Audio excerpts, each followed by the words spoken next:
Nous accueillons à présent Fabien Piersanti, président du pôle Habitat FFB Provence-Alpes-Côte d'Azur.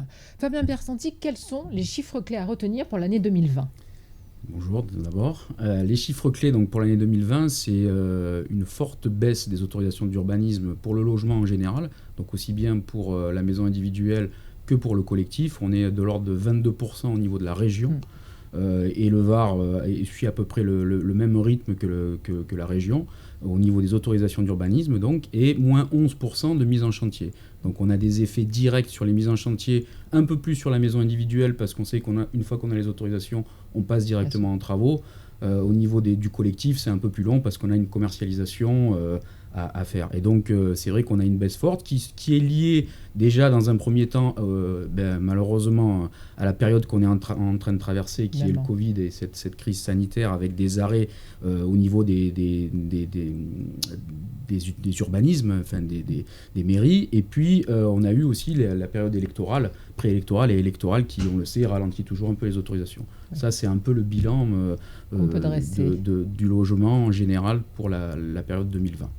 Quelles sont les perspectives pour 2021 ? Est-ce que tout cela va avoir des conséquences durables sur l'année qui commence ? Alors, 2021, les perspectives, alors ce que l'on s'aperçoit, c'est qu'on a quand même une baisse qu'on a eue en 2020 d'autorisation. Par contre, on n'a pas de baisse au niveau de la demande. Donc, on se rend compte que la demande reste forte, surtout dans notre région, parce qu'il y a une attractivité, bien sûr, par notre région qui est quand même magnifique. Ça, il faut quand même le dire. Et par contre, on se rend compte qu'il y a une vision des ménages français au niveau du logement qui a quand même évolué avec cette crise. Le logement, déjà, est redevenu quelque chose d'important. Ça, c'est vraiment devenu quelque chose d'important. Et ce qui est très important, c'est le bien-vivre, le bien-être dans son logement.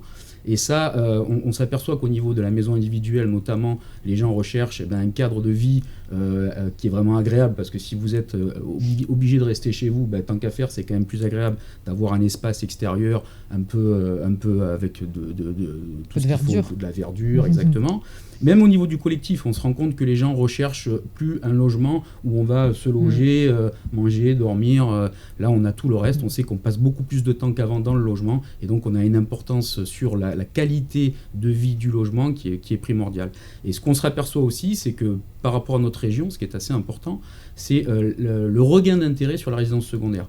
On avait un peu perdu avec tout ce qui s'était passé ces derniers temps. On a eu une relance de l'immobilier par les différents attraits qu'il y avait au niveau des investissements de Pinel ou autres.